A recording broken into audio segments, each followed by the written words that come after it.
it do, family? It's your favorite host, Mike on the mic from the Vibe Perspective podcast, and we are tapped in with our friends here at Raleighwood Studios in the historic Raleigh, North Carolina, where Rhapsody herself taped a live performance. Man, I'm sitting here with a truly gifted, impressive, and insightful individual who hails from Philadelphia, Pennsylvania, by way of Raleigh, North Carolina. Talented producer, man, who's produced the likes of like Rome Jeter, Young Reno, Justine Michelle, Don B, Jay Powers, Bree Janelle, and many others. We're sitting here with my guy and fellow Howard alum, DH the composer. What's up, fam? Man, what's going on, partner? How are you? Man, I'm doing incredible. We here in Raleigh. Yeah, we made this happen for yes, sure. Indeed. For shout sure. Out to the people here behind the scenes. Thanks for coming down to my city and showing love. It's been nothing but good vibration, good energy here, man. So I'm excited. For sure. Vibe Perspective podcast. I mean, we got to bring the good vibes, I think. You know, and shout out to TXTH Radio, who are actually putting this together for us. Shout out to Flocka and the team, man. And we got this Vibe Perspective podcast team with us in North Carolina as well. So it's like, it's perfect. There it is. We got the whole family. Yeah, exactly. It's family. Man, so I kind of want to start this with purpose. We talked about purpose a couple days back when we were discussing this interview.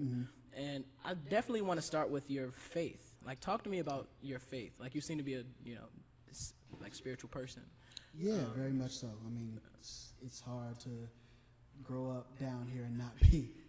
So my faith has been a part of my life since, as long as I can remember.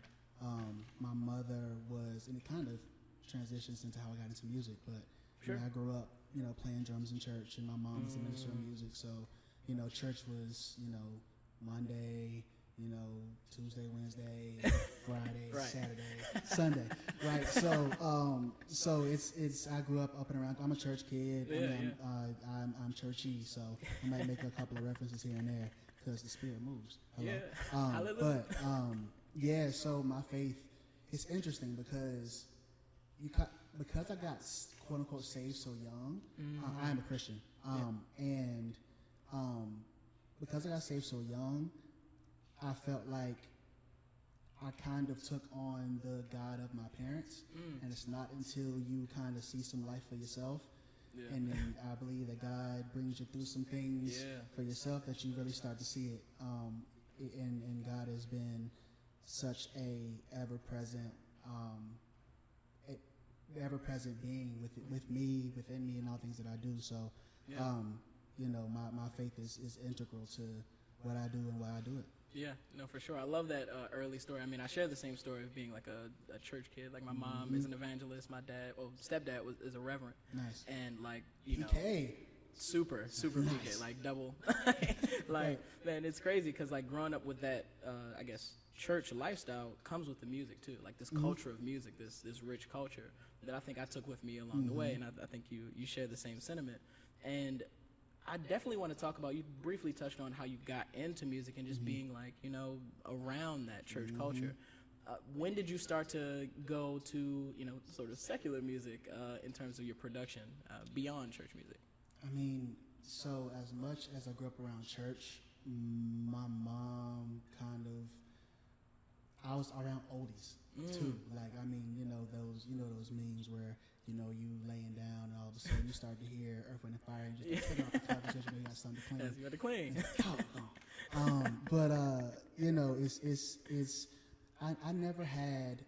I never saw a problem with being a person of faith and being in the world. If we're taking things biblically, that's what Jesus did.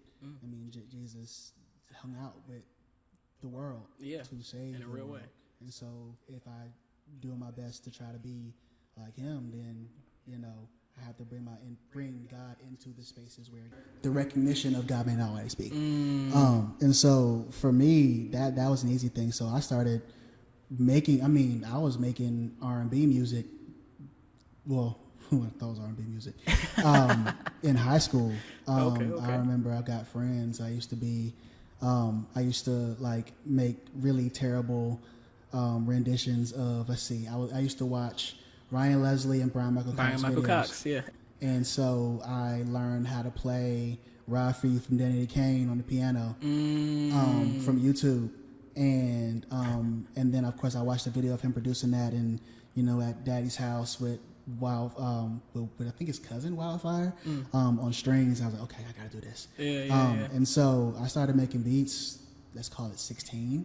I had a old Cubase set up, and of course my mom being a minister of music, like she had the keyboard, so I was just making terrible but incredibly ornate R&B records. I tried to sing a little bit. That didn't go over well because that was in the MySpace era. Oh, it was dark times. It was dark times. It was really dark times. Man. Yeah, and I was late to MySpace. I was on Black Planet for a while. Oh yeah, no, it was up on Black Planet for sure. It was filthy. So I've always, ever since I've been making music, I have been making secular music, and I don't necessarily subscribe to the connotation of secular though, because I think that all music can be God music because it's inspired. Yeah, by. for sure. And so I think you can hear God.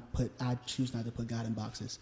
No, and so, definitely. I think that God can show up as much in an operatic performance as God can. Listen to John P. Key in New Life, right? Shout out to Durham. Durham, shout out to for Durham. sure. And Charlie Caesar. But music has always been faithful for me, no matter what kind of music I was making. Yeah, and I love that. Like you've like decided that, like in terms of, like I don't have to subscribe to the common connotation of secular music. Like, like you said, I think you can find God in a lot of these places. When I think about VMG, like for a music group, like, it's like you're taking this on yourself, and you're like, you're doing this because you have this sort of purpose behind it. And talk to me a little bit about VMG and how that just came about in your music career. So it's interesting. VMG was a brainchild before I went to college. So I knew that I wanted to do something with music coming out of high school. And my mom was like, well, listen, you're going to school, and so you might as well get a business degree while you're at it, because that business degree can be transferred into anything that you're doing, right? I went to Howard, and HU. Hell, all of us went to Howard. But I can't let that slide. VMG actually came about. I had an entrepreneurship class the spring semester of my junior year, I think. Yeah. And that's when I started my business plan for VMG. Really? And I had one of my good friends in business fraternity, frat brothers, make my logo, which I actually have tattooed on me. Oh, dope. My first. Well, I just realized. Yeah. That's where it all started. That's why I made my business plan. So that's when VMG became a thing. And then I filed my paperwork after I had graduated and actually got some money to put into it. I actually started the LLC, and I'm part of LLC Twitter. But I actually put the LLC down when I was living in Philly, and it has been a great grounding point for keeping me reminded of not just what I do, but also forcing myself to not see myself as an imposter in the space. Because it's easy to feel like an imposter in the space. But it's like, no, but this is my business. Really? I'm an entrepreneur. Really my business. This is what I do. So as seriously, and I think that's kind of permeated through all the business that I've done over time and the mistakes that I've made and learned from. One of the things that I like to pride myself on is the professionalism aspect of it. And try to do things the right way and treat people the right way, and do good business. And so VMG is the legitimate business arm of an approach that I've always had. Okay, dope. I think that's, man, and you talked a little bit about sort of mistakes you've made, and sort of challenges you faced, and you're here today because you've dealt with them. You were recently, well, not recently, but you were diagnosed with MS. And you've had to deal with the unpredictability of MS. And that's a life challenge in and of itself of handling things that they have, as they happen, being flexible and being, productive despite these things. Talk to us about your battle with MS. So let's take this back to 2012, actually. I had just finished Pledging Alpha, and I just moved, feeling good, height neo phase, and I was in the process of, I went to my apartment complex's like gym or whatever. Yeah. And I'm like, I'm not a big long distance runner. I'm gonna get some jogging in. Yeah. I go there and I start to jog, and like my right leg starts to like drag, and I'm like, that's weird, that's odd.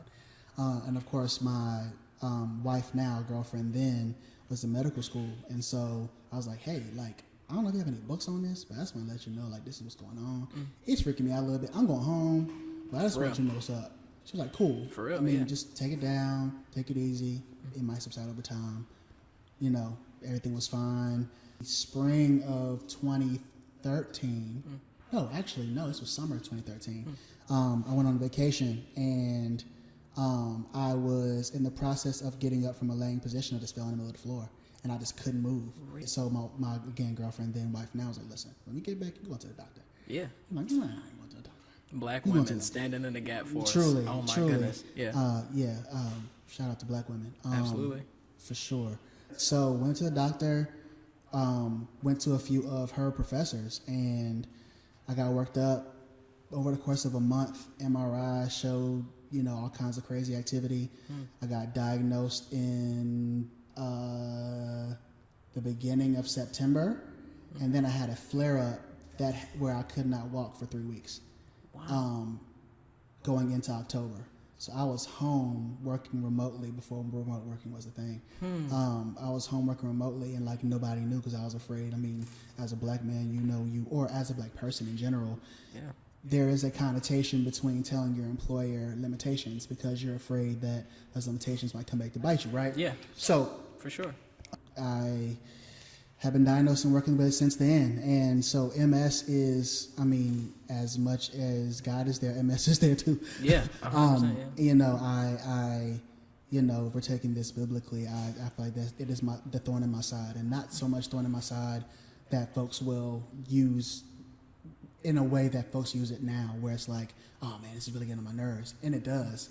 But so that I won't boast to be arrogant. What's the context of the verse, right? So, you know, I think that MS has proven to be such a teacher for me, and it's taught me so much, and it has permeated in how I do business. I mean, it's affected. I mean, I can't, as an example, a lot of times we as creatives work long hours into the night. That's not something I can do. If I stay up all night, I'm gonna pay for it for 2 days after that. Oh yeah, exactly. You know, so I can't just be up all night every night for a week. You know, I have to sleep. I have to eat. I have to take medicine. I have to rest. I have to, you know. So there's certain boundaries that I've had to enforce early in my career that have almost forced me not to do I'll sleep on somebody's couch, or I'll sleep outside the studio and wait for somebody. No, I'm not doing that. I can't do that. Yeah. So my stories inevitably had to be different. And so MS affects, I mean, something as simple as a sustain pedal. When I'm trying to use a sustain pedal for a piano part, I no longer can use my right foot. I have to use my left now because my left is the more active foot. I don't use my right foot for sustain pedal. As an example. So just small things to larger things, man. It is taken some workarounds, and I think the biggest part of my learning has been folks can't account for it if they don't know. You know what I'm saying? And so informing folks of what it is and how it affects me, and what do I need from that, right? And as black folk, we don't do a great job of letting folks know what we need, why we need, how we need. We just got to be strong all right, the time. And that is just not an option. So it's taught me how to articulate that in better ways. I'm not all the way there, but in better ways than silence and grinning and bearing it, which is my normal course of action. And then I end up, you know, paying for it later. You're like, you know, faced with so many adverse, you know, situations, so many obstacles, and then despite that, I'm using my opposite foot. You know, despite that, I'm, you know, keeping it going. And I think that speaks to like a lot of moments in your journey. Like, you know, we talk about like the iStandard producer showcase, like. Shout out to iStandard, man. Like, shout out to iStandard. I'm always gonna show them love. Shout out to Sis and Hatch, and we're gonna drop a lot of names. I think. Yeah, for sure. Just because I mean, I firmly believe in giving people flowers while they can smell them. I'm a firm believer in that. So I have to show them love because I would not be I wouldn't be DH the composer actually without our standard. I think that I don't know if that came from them. It might have been actually no, it was solidified with them. I didn't even have a producer name at the time. And I literally wrote it down on my sign-in sheet, my first showcase / battle. Yeah. And it's been DH the composer ever since. Entire time. Ever since. And it wasn't before that. Literally that day. Really? Shout out to our standard. Shout out to our standard, man. Man. Incredible people. And you were in the beat battle, you know, in a decent amount of beat battles, but for particularly I standard, you came in I think 3rd place in 2014, and then you went back Yep. in the stew. Yep. Came back the next year and won 1st place. It's funny. I did 3. I didn't place. The first one I didn't place at all. At all. I didn't Okay, at so all. this is even bigger This was, of a. yeah. This is a 3-year journey. So this is let's call it 15 was when we did Beats of the Beat. So Yeah. 13, 14, 15. Yeah, 13 was my first I Standard showcase in Philly, and I didn't place. And I still have those score sheets actually. Still today. And I still remember the judges. What did that do to you? Not placing, getting the score sheets, getting all the your reviews back. It was useful because I had never been in a position where I took myself seriously enough to get feedback at that level. Yeah. So like for me, it was an exercise in okay, how far off am I? Like I know that I think I have a gift in this, right? I feel like I have something to provide in the space, like actually creatively. But like how far off the mark am I? Like what am I like if I versus the winners? How far off am I? And for me, I've never interestingly enough, I've never been a super competitive person. I'm not that person that's like trying to be the best producer in the world. But when I'm in the arena, I'm trying to take your head off. Let's be clear. Of course. Let's be clear. But at the same time, like in that time, it was just like I'm just trying to figure out, am I doing it right? You know what I'm saying? Yeah, for sure. And at the time, it just wasn't translating. It wasn't translating. And, it's interesting because the first person at a high level to believe in me was Ivan Barrios. Shout out to Ivan Barrios from Philadelphia. Ivan Barrios and Carvin Higgins, of course, is the brainchildren behind Music Soul Child, right? Yeah. And I think he got it. He got it. And his feedback was, listen, I hear what you're doing, but the average person is not going to hear what you're doing. And he was like, so either you need to find yourself somebody to work with that can get it, and y'all can work together and build from there, or find ways to integrate what you do into what's going on, what's moving now. Yeah. And that was a big piece of feedback from him. And he gave me the highest score. He was like, but everybody else just wasn't feeling it. So then came back the following year, got 3rd. And then that 2015 spring or summer time is when I finally got the co-win. Shout out to Cinebeats, who got co-first. We had the same score. Yeah, and he's incredible. Yeah, I was about to say, great company, Europe, right? yeah, Cinebeats is this beast. It's great company from Europe, and I had never heard mixing like that in my life. And I was like, ooh, yeah, that's different. So yeah. I stabbed my submissions and everything. Man, yeah. No, that's good times. It's like your old report card. It's no, like, for sure, for sure. And like the yellow sleeve, right? Yeah. But yeah, man, it was that was when I really the year between 14 and 15 was really when it like clicked. Like I shut down for a year and I made like 200 pieces. And I was just in there, just like trying to figure it out. Buying people's drum kits, investing money heavily. That was the first year I really invested heavily into sounds and, okay, what are you using? Okay, cool, I can try to figure that out. And, right. Just tinkering and figuring stuff out, man. And that taught me a lot about humility. It taught me a lot about how everyone's ear is different. And what was cool was one of the judges was consistent. Omen, not Dreamville Omen, but Omen. Shout out to Omen. He out of New York. He was one of my first judges. He was one of the first judges I had, and he was one of the judges for my last one too. And I told him, I was like, listen, like you judged me my first. He's like, yo, I remember you. And I was like, I remember because when I started playing my first beat battle, you picked your phone up. You started texting.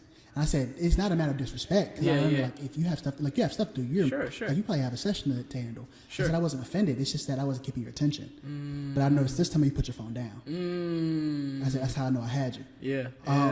And so, you know, those are the kinds of things that you learn, right? Like, make people with their phone down. 100%. Like, what is this? Make them look around, see what's at the speakers. So that was, I stand. Shout out to I Standard, man. Yeah, shout out to I Standard, man. 2015, that win, or co-win, I should say. Yeah, I still call it a win because, you know, I'll take it. You did the mountaintop climb. You got to Everest, you know. And after going back in the lab, figuring out, you know, how to translate your sound into a way that, like, people can hear what you're hearing, right, you know, is a feat in itself. Congratulations again. Appreciate you. And I think later that year, we talked about, shortly about family, you got married. Yes, I got married right before Beast of the Beats in Atlanta. So I got married November of that year. Yeah. To my lovely wife. Big shout out. Big shout out. Wifey. Big shout out. No, she is exquisite. Yeah. She's exquisite. So I did that, and then so how I Standard was working at the time. I'm not sure if they still do this now. I don't know if they do this after the pandemic. But they all of the winners from the regional or the kind of city by city battles would come together in a battle of the champions event. And most of the time it was either in New York, Atlanta, or LA, and they kind of cycled through the cities. They were in Atlanta that year, and so I went down to Atlanta in December of that year. Right after that, fresh off the honeymoon, actually. Fresh off the honeymoon. I went down to Atlanta and went to work, and that's where I met a lot of great people. Yeah. I shouldn't have lost when I lost. I still firmly believe that I won that one. You're still beating yourself up to this day. There's no way I lost that one. But no, it was it was a good time though. I got to the final night, so I'll take it. Yeah. People heard me play, you know, so whatever. Beast of the Beats camp, like this is like like these some heavy hitters that are like swinging. There are some people there that I've placed records with, Dreamville and Loot. There's been people there that have placed records all over the place. I mean, incredible musicians, great people. It was an overwhelm of just sonic goodness. It was just fantastic. It's fantastic. Yeah, no, for sure. I know you like went back to like IPO studios in Philly and was like, you know, it's like no, I was working hard, man. 'Cause it's hard to put, like, I'm a person that I'm heavy on arranging. I make things like records. I don't make things like, so the switch to be in battle mode took a couple years, obviously. For sure. And what you can do in a minute. Yeah. Because all you have is a minute. All you have. Of course, I've cheated the system a little bit because in my final battle, in my my I Standard win, I put all 5 tracks back to back, and I put transitions in between. So it's all one track. So they couldn't cut me off. I was like, got him. Can't skip it now. I know the game. Yeah, man. I went back to IPO in Philly. Shout out to Manny Mozart. Fellow Howard alum, by the way. Howard alum. And it's funny, I met him. One thing I'll say that I'm grateful for, this is purely tangential. Yeah. But I love those. I randomly ran into him at Guitar Center. Really? I was just kind of looking for some stuff, whatever, and he and I started talking, and I've had the benefit of being surrounded by really great people in music, and I know that there's a lot of people that get a bad rap, and music gets a bad rap for people taking advantage of others, or you know, folks not doing right by others, or you know, what have you. But I have been blessed to and been kept and covered to have really solid people, and Manny is one of those people. And so Manny, worked with a partner of his, he helped flesh them out at IPO, went to IPO studios and got to work, and you know, tried to show up and got top 30 out of 100 and something producers. So those battles were intense. Those battles were intense, but it was a good time. No, for sure. I can only imagine, man. And I know that, you know, a couple of the fun times you've had, we discussed a little bit. Yeah. Especially like DITC Studios, yeah, right? Man, that was huge. Like, That was just huge. just tell us a little bit about that, because I know the history of DITC. I know, hopefully the audience knows. Yeah, so for those that don't know, DITC Dig It in the Crates is one of the more legendary studios and musical groups in hip hop. They are responsible for Big L, and Preem and Lord Finesse and like, I mean, you know, Pun and which then begets Fat Joe and you know, so I had a chance to go to DITC off of a relationship that I built at Beats of the Beats. So you know, I was able to meet a gentleman by the name of Jawzilla. Shout out to Jawzilla. Shout out.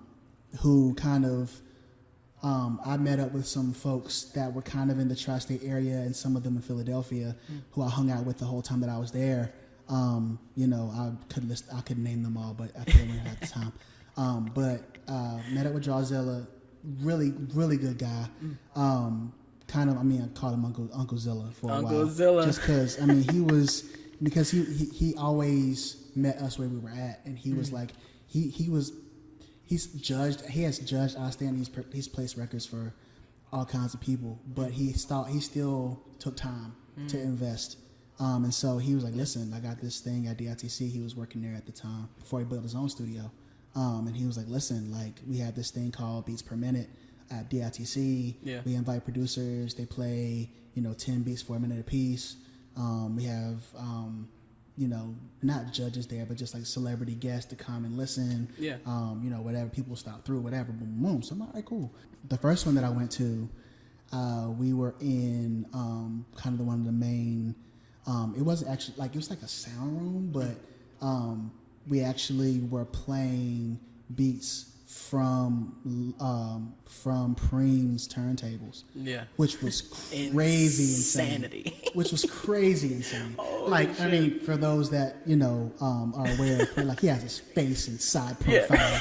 Like, you know, and you're just like, oh God, I don't even touch this. Oh like, my I don't God. break it. I'm just pressing the space bar. Right. But that was an incredible night. I'm pretty sure that was that the Kendricks night or was that the Sean C and LV night? I think that was the Sean C and LV night. Which I mean, Sean C and LV, again, for those that don't know, did the vast majority of American Gangster for Jay-Z. And American Dream is probably one of my favorite beats of all time. Especially the back end. But anyway, I mean, really cool cats. Again, great feedback. They gave feedback to every producer that was there. Me and some of the people that I met with, we formed a coalition called East Coast Coalition, where producers, we kind of just shared resources and opportunities and stuff like that. And so we all went up there and descended on New York and played at Preem's, on Preem's turntables, which was crazy. Then a couple of months later, we were there again. I met Rook from Justice League and Pete Rock, and you know, and that was Jimi Kendrick's night. Jimi Kendricks has produced. He's most known for his work in Prime era Murder Inc. So you know, Ashanti, Ja Rule, that person who shall not be named. They have a record that was a pretty prominent record. We don't speak of him because fuck him. But Wilding on Drink Champs. Because I love black women. And so, and especially I love children. So fuck R. Kelly. Respectfully, all disrespectfully. But yeah, man, it was incredible. Like, you know, to hear people pull up and just like listen and pop in and say, "Oh, it's dope!" Like, that's crazy, and pass out cards and, you know, songwriters that are there, and it's a really great. It was a great network opportunity while it was there. He's since, I think, moved Beats Per Minute to his own studio, but that was one of those like once in a lifetime, twice in a lifetime, obviously. Twice in a lifetime. I remember you did it twice. But yeah, one of them late nights going to White Castle, which I had never been to White Castle because never been to White Castle. Not down here. I paid for that the next day. Oh yeah, that for was, sure. Yeah, White Castle. It's great the night of, but like. Yeah, I regretted it immediately, but it was worth it. For sure. But yeah, man, that was a great time. For sure. It was a great time. And speaking of, like, I think pivotal, incredible moments, I just want to say you were there in Philly, 2016, Ninth Wonder, in the Soul Council, where he's breaking down pretty much some of the greatest beats we've heard in our time, particularly Jay Dilla, Don't Cry. This cannot be understated. No, it's different. It's different.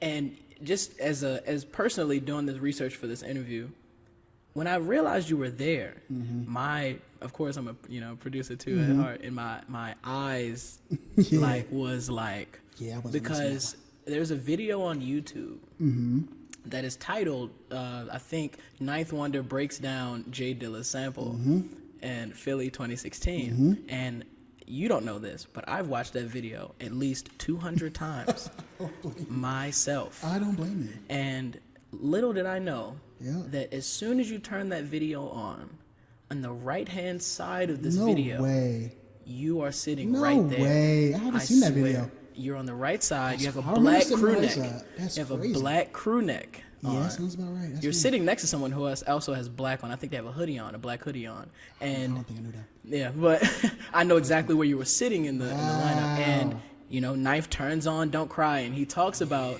Dilla chopping the drums. And I was like, bro. Yeah, Ninth is one of those minds. Shout out to Central and shout out to Duke and shout out to Harvard. For sure.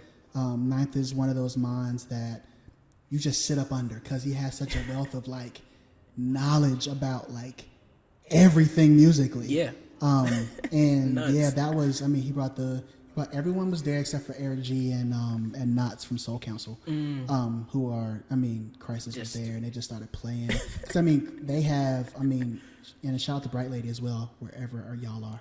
I don't know where y'all are. No one knows where y'all are. Nobody. Nobody knows. And no one should know. Off the grid, it's fine. But they talked about how, they would have, okay, today we're doing Bee Gees, and all of us gotta crank out 10 beats today. They would have in-house Soul Council battles, and I'm like, but who's beating Knots though?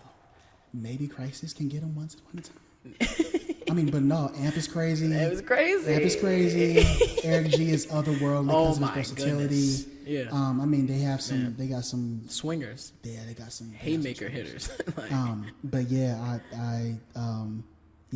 hearing them talk and him, because the seminar was much more about how technology and music production, how music production has changed over the years as technology changed. He talked about all the MPCs. He talked about the SP 1200. He talked about the TR-808, TR-909, just all these classic beat machines and and he talked about how those first few funk records where how Prince used it and how Mike Jack and them used it, and just just hearing that from someone who's so well versed in it, as a mostly in the box, and when I say in the box I mean software producer, was wow, this analog shit is crazy. It's crazy. It's crazy, and they build different. They build different. So that was a really cool.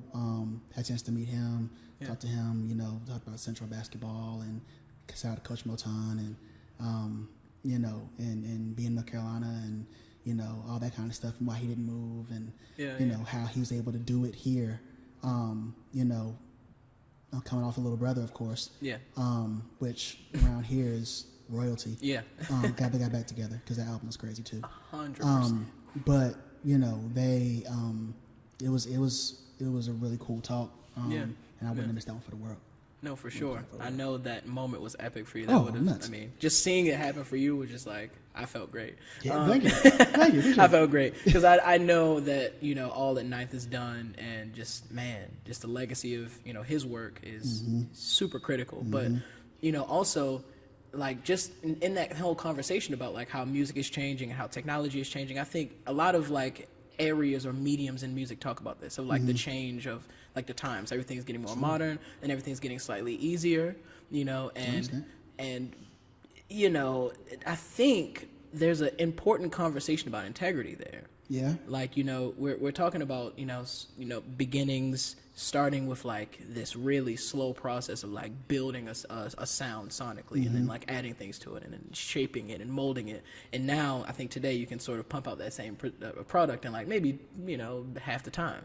Less than that sometimes. And even less than that, and it's how do you value the music the same versus people who are starting at that level versus now where everything is much easier? And I want to talk to you about integrity because I know that's a very important thing to you in terms of your career so far. Like, where do you fit your integrity, including like this ninth wonder moment? You know, like what lessons did you learn about integrity around this time? Let's see. At that time, this is 16. I'd had MS for 3 years. I was still a newlywed. I mean, integrity for me is a lot more about. It's as much a memory conversation as it is a like a plotting future conversation, right? Because you have to remember. So for me, right, though I can crank out better product in much less time than I did back then, there's still a decade plus worth of trial and error and experience that goes into that. Yeah. So for me, it does it for me. Like if an artist or if someone were to work with me, you're not just getting me and the product, but you're getting my expertise in my ear that's been honed over time. That I think is a pretty good ear. I mean, I can only speak for myself, and only, for sure. And if you choose to work with me, I assume you agree. Kinda, Else right. you just have bad decision making. But so for me, integrity is about remembering not only how much time I put into my craft, but also the things that actually are important for me. The things that like when I go to my grave, or when I'm 95 sitting on my porch somewhere in somebody's rocking chair, drinking lemonade or whatever. A little bit, something stronger, a little bit. And my ankles don't work or whatever it is. And I'm looking back at my life, what things would I regret if I let go of? And so the lessons that I learned in that space, and since then, has been about like, how do I show up for the people in my life the right way? Yeah. While doing music, how do I show up for myself in the right way while I'm making music? How do I feed, not just my giftings and keeping my skills sharp, but also honoring my body and my health? How do I still create time for silence when I'm always surrounded by sound? How do I make sure I'm in the car at 3:20 to get my kids from the carpool line? You know what I'm saying? Like, no matter what I'm doing, how do I pull that together?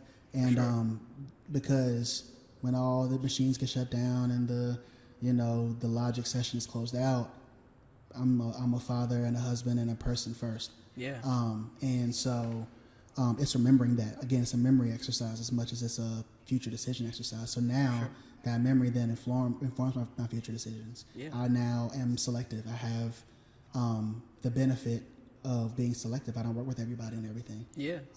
I don't work all the time. I don't work late nights. I can't. And nor should I. Because 6 o'clock's gonna roll around and them kids gonna get ready for school. They don't care about these beats. Not right now. Like they don't they don't care about these beats. Exactly. So, those are the things that I've learned since. And I think Ninth was great in that he talked about how the way that music is now, you don't have to necessarily move to a New York or an LA or Atlanta to be heard. You just have to keep making good shit. Facts. You just gotta be undeniably dope and understand that, it may take longer. You have to be okay with it taking longer. Which is something I've had to be okay with and learn to be okay with. I'm not great at it because I'm not very good with patience. You know what I'm saying? My friends will tell you, my friends and family will tell you, but I've learned that being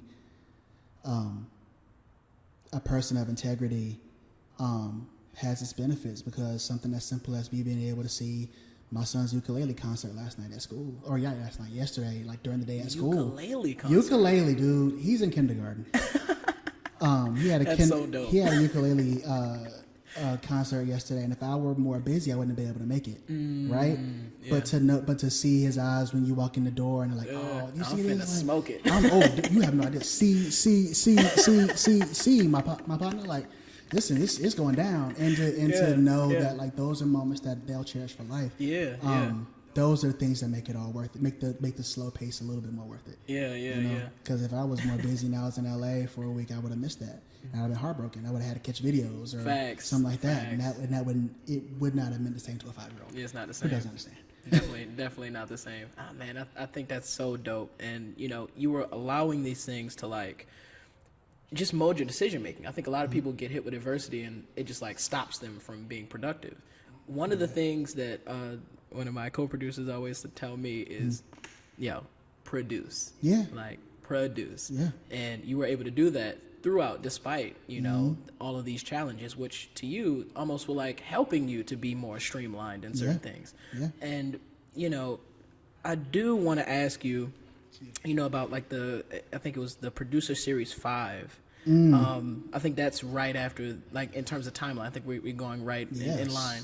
The Producer Series 5, and with Remy Martin. Yes. That was a blast. That was a blast. So by the way, it was actually hosted by 92Q, which is the radio station in Baltimore, where I'm from.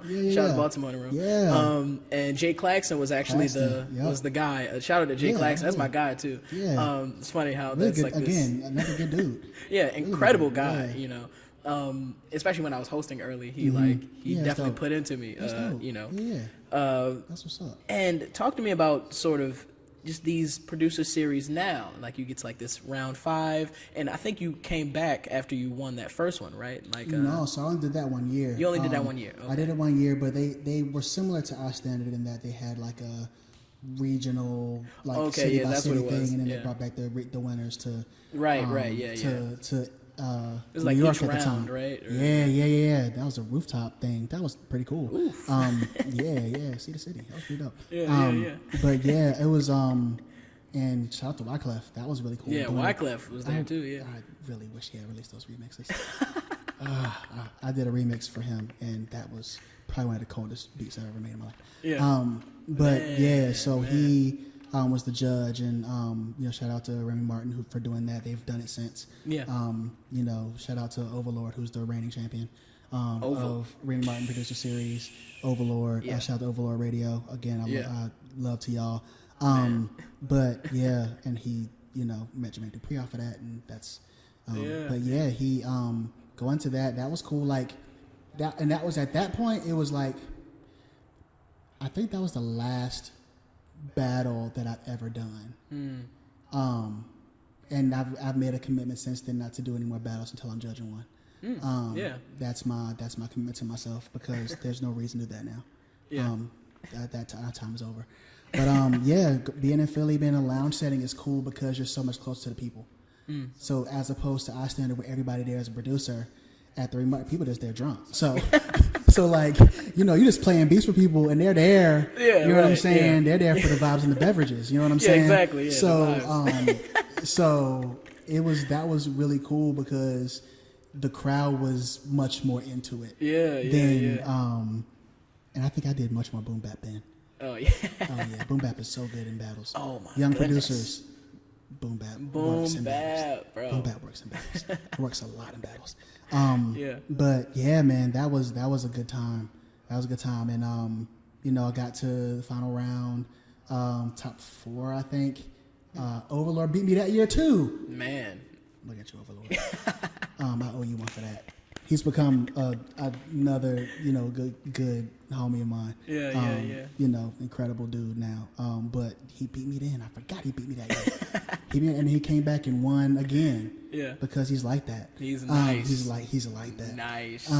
But yeah, that was a great time. Great people at Remy. My boy Point One was there from East Coast Coalition. He is another incredible producer. He's actually one of the people that got me to start doing our standard. Him and a group called the Rhythm Section, who I collaborate with every now and then. Shout out to Rhythm Section. But again, Point One was one of those people who I saw videos of. I'm like, yo, I stand thing might be lit because he smoked it. And I wanted to beat him badly. And I did. I'm never going to let him live it down. Never going to let him live it down. Shout out point one. But yeah, man, that was a good time. No, for that was sure. The last beat battle I did, man. Last beat battle I did. I ain't going back. Man, until you're a judge, then you can. Yeah. And when I'm a judge, at that point, it's just past the odds. It's just press play at that point. Yeah. Now it's just now I'm playing records. Yeah, for sure. Now I'm not playing, now I'm not just making beats for producers. Right. Now I'm pressing play on records. And right. That's a very different skill set. I've learned since then in the how long? Several years since then. Yeah. Making beats for other producers and making beats for like records is a very different skill set. Yeah. Very different. Because battles is all about how much of a shock factor can you provide. Yeah. Battles is all about how can you wow in a minute. Records is how can you have to be less wow and more interesting. Yeah. And that's different. That requires paring down. And I'm not very good at paring down. I still, to this day, I'm not very good at paring down. So people just got to get it how they live. Yeah, for sure. No, I mean, yeah. You don't get these strings. 100%. You mentioned Overlord Radio a little bit. And I know just from like me, I'm jumping ahead a little bit, but like the reactions you've gotten on Overlord Radio is like, yo, shout out to Kelsey, by the way, too. Shout out to Kelsey. Who's also insane. Shout out to Kelsey. Shout out to Kumbaya, who's also insane. God. Yeah. She's on my bucket list as well, the people to work with. God. Kumba's a problem. Kelsey is a problem. He and I have worked on a record together. Oh, man. The reactions I've seen. And then the beats you played. First of all, like when I heard the video first, I didn't see it first. Yes. Like I heard it first, and I was like, you remember the gas face? You used to talk about the gas face? Yeah. I had like two of them stacked up on top of my face. That's how my face looks. You're too kind. I'm like, no way. You're too kind. Like, yo, like I'm ready to spit. I don't even rap. Here's the thing. That's how you know the record is insane when like people who do not rap want to spit a 16. Like Dude, I had. I don't know how many like never will be heard 16s I've dropped on people's beats before. You gotta drop something. Yeah, but no, like there are a lot of incredible producers on Overlord Radio. Yeah, absolutely. You know, shout out to the big homie Siege Monstrosity who I met there, and he's been a great resource for me since then. So, shout out to the platform, Kelsey and Overlord for that platform. So let's take it back to 2017. Okay. Like we cut in front a little bit. Let's go back a bit. So 2017, we're talking about placements for XXL twice. The first one was with Kyle, Super Duper Kyle. I think that was actually the freshman freestyle interview. And then the second one was with E40 for the 20th anniversary XXL interview. Talk us through both of those, but we're gonna start with Kyle. And how did you feel? Because I know it's funny. Like that was one of those like blessings that God drops along the way. That's all, like at that point in time, I was like out of the battle scene. I'm pretty sure at that point in time we had just released that Don B record earlier that year. My wife was pregnant, and so we was like, okay, like I don't know what's about to happen with this music thing because it's getting crazy out here. Yeah, for sure. And iStandard plugged, had a great relationship with XXL media team, and they were looking for producers to work with them on some upcoming projects. So I just submitted a couple things like, hey, play the lottery. And turns out that that Super Duper Kyle interview has my beat in the background, which was pretty dope. Nuts. And that was dope. And then the E40 one was just as much of a surprise because that was from the same batch. So really? like I didn't even submit a second time. That was from the first batch. They loved it that much. They just liked the first batch. And so yeah, shout out XXL, man. That was really cool. And to be a small part of XXL's incredible history. I mean, we know that music media is in a weird place, but XXL is in Source. I think of those as kind of your Mount Rushmore publications. Absolutely. And being a small part of that, and then helping celebrate the 20th anniversary of XXL was super dope. And E40 is always a character, and so Master storyteller. I would have watched that video if my beat wasn't even on. Yeah, he's great. You know what I'm saying? Yeah, he's great. But yeah, that was really kind of that was really kind of our standard to look kind of to the community of producers that they have garnered over the last decade plus. Probably more than that now. Yeah. Because it's been some years since then. Work. But also to give producers an opportunity like that it was really cool. Man, really cool. Man, I know that must have just felt just incredible. Like I already know, like me just doing beats on a little bit. Mm-hmm. One of my friends was doing a web series, and I just heard my beat in the background. That's dope. Oh my God, bro. That's dope. Oh my dope. God. I was over the moon. I can only imagine how you felt. I can only imagine, man. Dude, yeah. It is. That was one of my highlights. Yeah. That's one of those moments where I think God, because this creative, right, this entrepreneurship, creative space can be a lonely road, and it can be one where you feel like you might gotta go back and get that, go back and get another job, or maybe I need to go back into XYZ thing. But that was one of those lamps along the road where God was like, okay, like you got to stay here. Yeah. Because I didn't know at that point in time, I didn't know what was to come in 2017. So I needed that at that point in time to kind of give me more faith for what happened later that year. So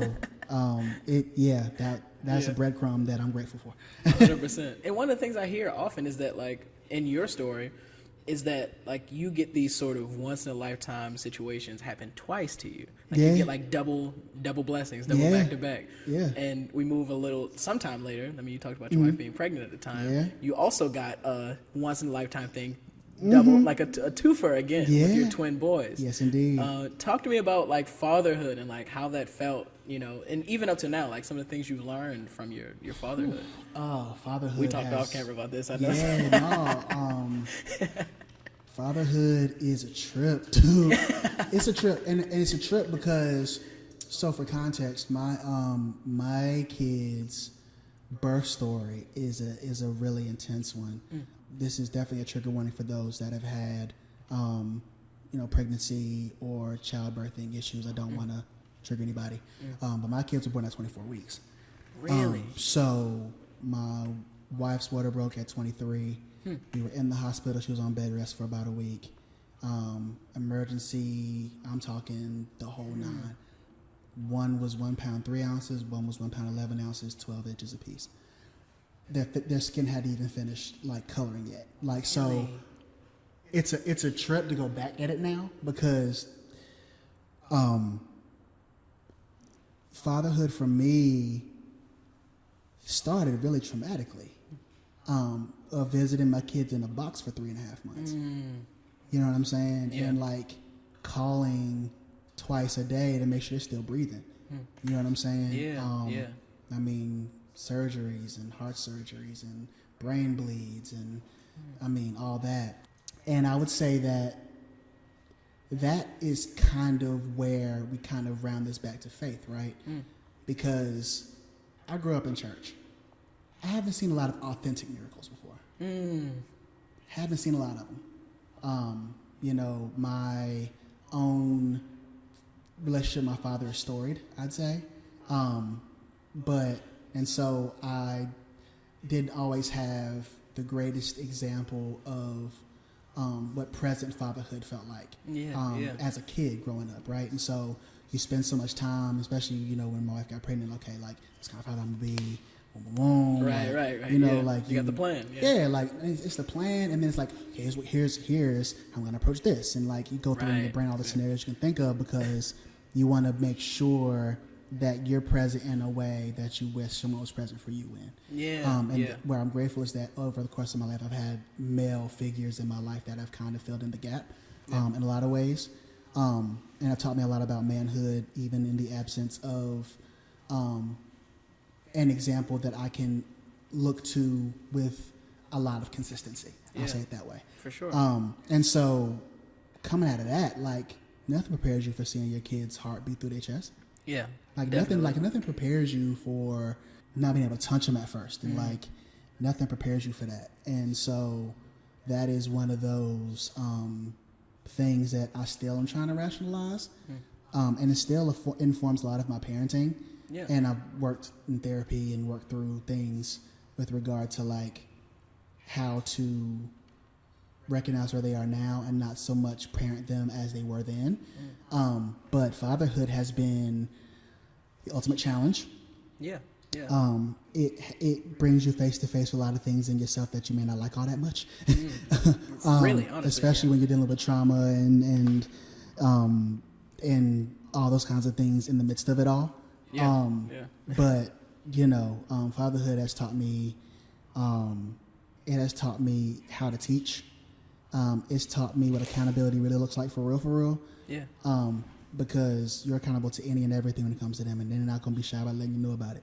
You're accountable to what you teach them and what you don't, how you model, how you treat their mother, the things that you say, Everything. like everything, like they're Yeah. like how as long as they choose to, and or identify with their own manhood, right? Their model's going to be me. Yeah. That's a lot of pressure. And how they interact with women is going to be informed a lot from how I treat their mother, right? So 100%. that's yeah. a lot. It is. That's a lot. Like not that I treat my wife terribly. I hope Right, not. of course. But like She looking like yeah, like, all right now, full of shit. But so there's no, but also there's a level of grace that kids have. Like they start from zero.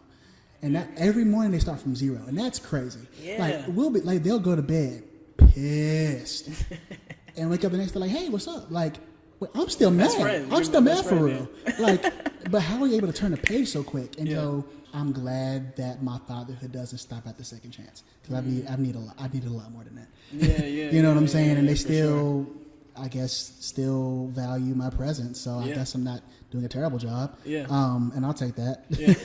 I'll take that. I'll take it That's for as good as it's sure. gonna get, man. Because I'm not gonna know until they're 30, Yeah, for sure. And then you realize all of the. and then you the realize they're things. gonna be in therapy anyway. So, Yeah. hey, listen. I mean, we talked off camera about like sort of the things you're teaching your kids versus the things that your kids are teaching you, and I think that's such an interesting dynamic of fatherhood, and the fact that you're open to just like Listen, getting these lessons from your They're kids. and grown then, spirits in little bodies. Yeah. They're probably much more in touch with the spiritual than us jaded adults ever will be again. Yeah. Because they don't have the world to distract them. Yeah, They just yeah, live in the yeah. moment perpetually. Yeah. So there's a light in their eyes that's nothing but divine. Yeah. You know what I'm saying? You see a kid staring at the ceiling. Yeah, and it's like, and I mean, especially because in that same, You know. in 2017, my father-in-law also passed. condolences. Yeah, so she and my wife's father passed, and so that was also weird because it was like, he lost his battle to non-Hodgkin's lymphoma, and he, he was the ultimate father. I mean, when I look at prototypes of like OGs to follow, he somehow got it right, yo. And he seemed to do it with swagger, and he did it with authenticity, and he did it with with kindness and gentleness, and that was dope to watch for the time that I was able to watch and observe him as an adult.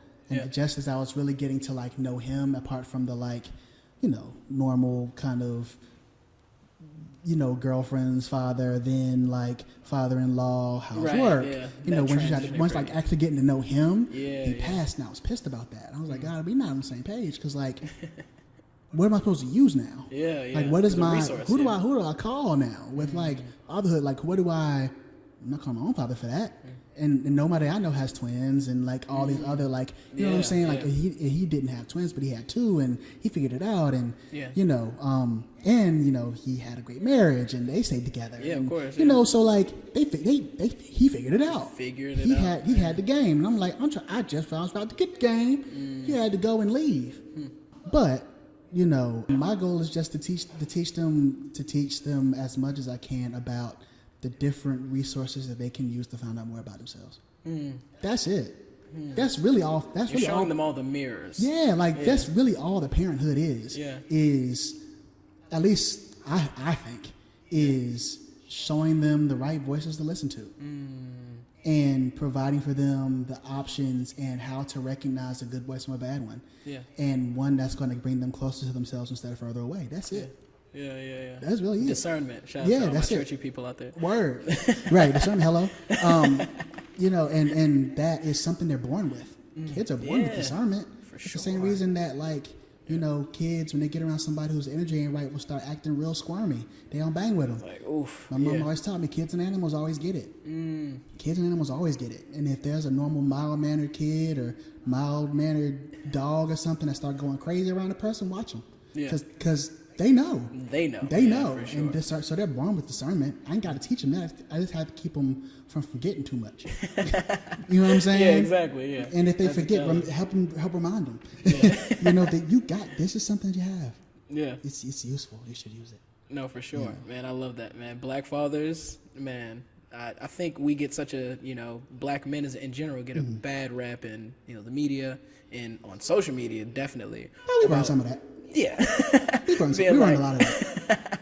Being like, terrible fathers not in their kids' lives, Fair. like, But that's just not like- statistically true. yeah. That's just a simple Like- non-fact. And I think, I love hearing stories like this because this is just the truth, of like, a black father being in his kids' lives and being very conscious about all the individual day-to-day details about the kid. I think that's like, that's never talked about. Like, you're really into the details of your kid. Yeah. And your kids. what's been cool, and I think that's the other part that, if I'm looking at the benefits of my kids' life journey so far, is that, like, I have the benefit of, like, I was there from the jump because, like, when my wife went back to work, because she had to go back, she had to finish med school, she had to, like, and so that's an unforgiving career choice. And so I am the first line of defense.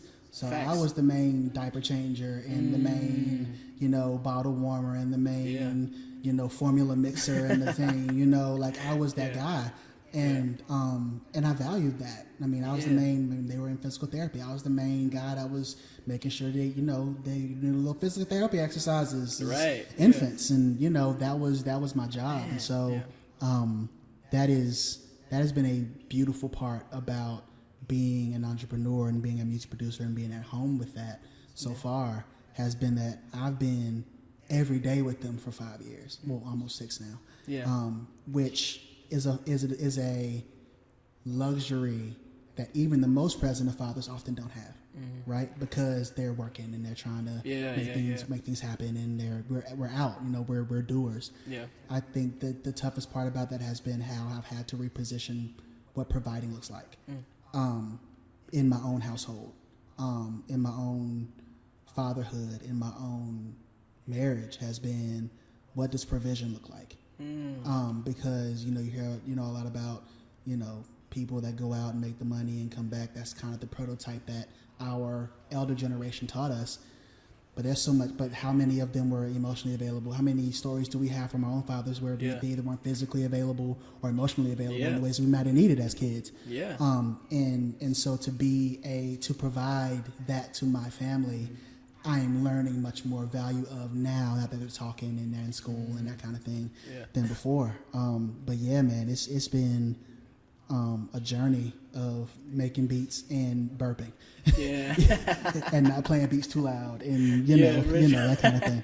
All the nuances of like juggling those things. How's your family, particularly you being a father and being married, shaped your music? Because I know that, that's like, if that's every day for you, that's in your mind as you're cultivating these beats and like these sonics. So talk to me about that relationship. It's funny. My producer tag now is my kids. I love that. Yeah. It wasn't always, of course, but my producer tag is them when they were 3. I recorded them. I need a new microphone so I can get them. My goal is to my tag to evolve as my kids grow up. Yeah. That's so dope. But yeah, the music itself hasn't really changed. because the core of me hasn't really changed. Yes, I've added some stuff, but I'm still the same guy. Yeah, you know what I'm saying? For sure, like yeah. At least I hope I'm an elevated version of myself. A little polished. A smidge. Hard education helps. And marrying up helps. Definitely. Having a good partner in your circle helps. Definitely. But music is a lot more of a chronicle now than a emotive outlet, I'd say. Like, I feel like I can remember, like, I mean, they talk a lot about how memory and music is tied hand in hand. You can remember, like, more so where you were listening to music if you don't remember the year. Like so I'm sure there's science behind that I'm not well read enough to understand. Neurosurgeons tap in. Yeah, word. But yeah, man, it's a lot more about like moments in time. I'm finding that as I am working with more artists and projects and things now, I have a lot less time to create for myself and for my own reasons, which is good in some ways because it's opportunity, but it's there are times where I just miss like just sitting and just like creating just because I want to create, not so much because there's a deadline coming or there's a certain energy that I'm going for. I won't say box or vibe because that term grinds in my gears in music. But yeah, I just want the vibes. What does that mean? The Use your vibes. words. Use adjectives. Oh my god. But oh my I'm god. just here for the vibes. Okay, so what's that mean? You putting in for a session or not? Yeah. But Right. yeah, man, it's much more of a chronicle of where I am, who I am, as opposed to I'm feeling sad today. Let me make a sad beat. I've committed to myself no sad beats this year. That's been my effort. I haven't made a sad beat all year. Nice. I haven't made as many, but I'm cool with that. I haven't made nearly as many because I'm dealing with shortened days and that kind of thing. Yeah. And mental health, which is its own thing post-pandemic. Oh man. So that's a whole other section of the interview. Whole other section, man. Yeah. But yeah, it's a chronicle, dude. It's about logging. It's like when you play an RPG or a video game, right? Let's say we're playing Pokemon, right? Sure. And which generation? Oh, I mean, I'm OG. Oh yeah. I'm OG. I mean, you got to be, right? So let's just say you are, you just finished getting your Cerulean City badge, right? Misty, let's do it. Yeah, and then you're about to go to Vermilion, right? Surge. And that you want to catch that Snorlax on the way, right? Yeah, right. But so you save it right before the Snorlax is just in case he runs away, you make him Moment in faint. time. You Yeah, can go back and reference it and kind of go back to where you were. I think music for me is much more of a save file than a emotional outpost. What a beautiful metaphor. I know all my nerds are Straight up. are like Listen. hand to the sky, like, bro, Yeah. thank you, because I feel like we're all a nerd at heart, really. I mean, especially if you're a producer. Or, Oh, for any, sure, Any, for like, sure. Because it's so much art and science. So much. Because you have to like know your tools and then be able to like synthesize. I mean, it's funny because one thing that my wife taught me, or has really taught me about my own craft, which has been one of the more beautiful lessons I've learned from my wife, has been like, it's magic. She's like, you realize what you're doing? Like, you literally you started with nothing. Nothing playing at There all. was nothing. And all of a sudden, and this was before I got good. This was like the terrible Cubase beats. And I was trying to be like my Michael Cox, right? Like, and they weren't even on beat all the way. I didn't know how to quantize. Like, it was ugly. Man. But like, she was like, do you realize that like, no matter what you feel about it, this is like magic, what you're doing. And I was like, really? She was like, yeah, because like, people can't do this. Yeah. I'm like, well, they could if they learned. Yeah, but like, no. No. And that gave me a greater value in the place of creatives, particularly music producers and songwriters on the back end, and engineers to a large extent too. Yeah. But it is magic. It begins to feel that way. Around that time, I'm certain that you know, you were getting a lot of this feedback from a lot of people, like, oh, they love your beats. They like, you know, are like, Not always. not always. No, I mean, I mean, to me, I'm like, I haven't heard anything yet that I didn't like. I mean, not to gas you, of course. I'm not gonna believe you. I'm not gonna believe you anyway, because I'm like, we're you artists know. and we're insecure. Yeah. But yeah, I thank you. Appreciate Yeah, that. no, for sure. I mean, I think, you know, even we talk about like being like at the Rico Love Music College, you know, like, Yeah. you know, I know you were getting a bunch of feedback, like a lot of people around you. You might get some no's too, of course, like, Of you know, course. some naysayers. First of all, talk to me about that, because I know that was like a dope experience. That was. I went 2 years. Oh, okay. I've been Both 2 years. experiences. Yeah. I went. Actually, no. It might have been 3. 3 years. Have it been 3 years? Do we even do this Are anymore? you technically a professor now? Are you like I might as well be. But one thing I cannot do is one thing that Rico has a gift for is teaching. yeah. He's great at being able to break down very complex concepts. Wife has this skill too. Being able to break down very complex concepts in ways that you can understand. Yeah. And so he being a master of his own craft, being able to break that down into bite-sized, actionable things to improve on the songwriting end has been dope. But Rico Love Music Conference was dope. What year was that? Good gracious. Because I skipped a year. Yeah. I skipped 18. One of those years. Yeah, I went the first year it ever happened. Okay. And that was in Baltimore. Shout out. Zone And 18 is then the second year was the first year was in Indianapolis. Okay.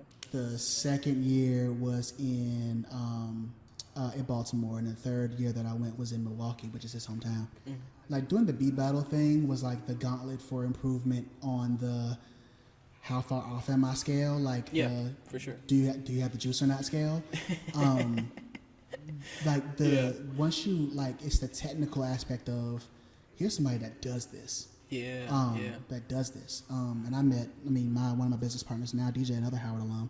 I met there. Again, Howard always gives. Always. And I mean, you know, I met Marinate there, who's incredible. I met. I hope we get a count on how many names we're dropping. Nah, like again, flowers.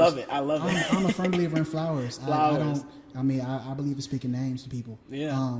And so, and just so many just incredible songwriters and producers and opportunities will come from that, and you know, that kind of thing. And Rico Love, how he has it structured is really great. I mean, he writes lesson plans. He takes it very seriously, and I think that's why I kept going back, is because like he would sit and he would be like, okay, so as I'm writing a song, what am I doing? Yeah. And he would do stuff like we would write a song on the spot. So like he would have I'm not sure if you ever watched, what was that show? The one with Khaled and Diddy. Was it the circle? That's not The Voice or the Circles, whatever. You know what I'm talking about. I know right? exactly what you're talking about. Yeah. I That watch one all of them. there was an artist that was working with Rico at the time, Quintelli, who was the younger dark-skinned dude that sang "You Got It Bad." Yeah. That first season. He was working with Rico at the time, and so he was like, okay, so you have this artist who's this age, what we write a song about? Cool. They put and he would have, who was there? Danger was there, and oh my goodness, I forgot the name. I'm gonna kick myself when I go back. But they made a beat. And then we were all like, okay, what's the topic area? Okay, boom, boom. Then we would like go down the list of things that he taught and kind of write a song on the spot. And it was like deep exercises like that. I mean, crits come through. You know, they have management seminars, they have songwriting seminars, they have production seminars, they have, so they've expanded quite a bit. But I'll forever be grateful for that experience, because one, I was able to meet a lot of people who are, I think, at a similar level to where I think that I would say that I am, where I feel confident enough that I can sit down at any point and crank out something that's good, that's of high quality. Yeah. Right? Now it's the waiting period between being proficient and getting the opportunities that you think you deserve, right? It's the bottleneck, right? Of dope people that are just waiting for those 2 slots, or that are venturing off and doing something completely different, which I don't blame them for. Yeah. So yeah, the Rico Love Conference is fire, especially if someone is watching this, or there's a young producer or songwriter or whatever, or manager that is looking for that kind of tutelage. I definitely recommend it. It's definitely money well spent, and I had a chance to see cities I hadn't seen before. I mean, Baltimore is notwithstanding, but I had never been to Milwaukee. I wouldn't have ever really had a reason to go to Milwaukee and Indianapolis, and I had a chance to explore those cities. That was dope. No, for sure. You gotta get a cheesehead next time. Oh yeah, for sure. But no, for sure, man. Like, just hearing this entire journey, like I keep hearing some constant sort of things of like understanding your limitations and dealing with those limitations and having integrity while making the decisions of just taking it all in and then figuring it out, producing and being efficient regardless of what you're given, and making the most of that. And for that, I want to applaud you, because that is commendable. And I'm so happy to see you in this journey so far where you are. And man, my guy, DH the composer, right in front of me. Where can they follow you? Tell the audience. Everything is DH the Composer. Instagram is probably cleaner than Twitter, because I talk my shit on Twitter. But Instagram is where all my music stuff is. So DH the Composer is everything. And Instagram is probably the best place for now. I know I'm trying to figure out AMP. Figure out what that's all about until the next thing comes up. But it'll probably be DH the Composer there too. But consistency and branding is helpful. Absolutely. My guy. Appreciate you, man. Bless you, man. Yeah, man, you heard it first. DH the Composer is here, and I look forward to all that you're doing and all that you have in store for your future. And man, I will leave you, like I do as always, with one sacred Baltimore proverb, and that is, keep doing what you're doing. Bless you, man. Absolutely, man. Mike on the mic from the Vibe Perspective Podcast here in Raleighwood Studios in Raleigh, North Carolina. The legendary, man, in the making, TXTH Radio. We out of here. Peace.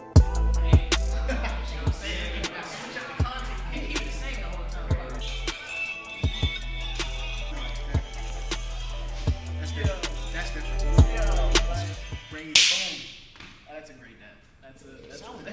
Solid. Sure.